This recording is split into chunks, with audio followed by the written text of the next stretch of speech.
Howdy. I felt like doing an unboxing tonight or this evening. So here we are. I've got this thing. I don't know what it is because the packaging actually doesn't identify it.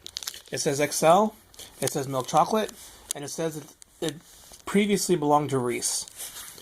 And whatever milk chocolate thing this is, it is filled with Reese's peanut butter. So not only do we have Reese's chocolate, but now we also have Reese's peanut butter inside of his chocolate.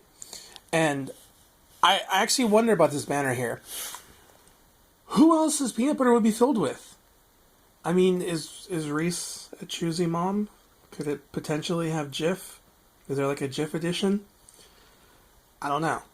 Or maybe peanut butter from the Mormon peanut butter factory, the Mormon peanut butter. I don't even. What is that supposed to be called anyway? I'm too lazy to get up and look at the label. Anyway,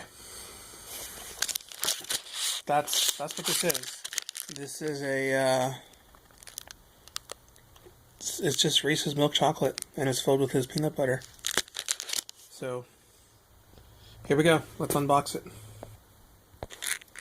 I don't know if y'all can read this, but here it says, lift and pull here. So we're going to lift it, and now we're going to pull there. The instructions don't work. Let me try an alternative method. After opening it, I found more instructions. There's a little circle here that says hold here. So this candy wants to be held. Good for it. I guess because it's been taken away from Reese, and it's suffering from separation anxiety. So this piece is conveniently pre-broken.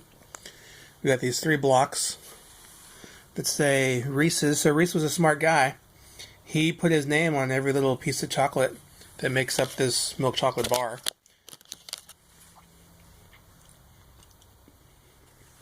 It's filled with peanut butter. It's not bad. It's not a peanut butter cup, but it'll do.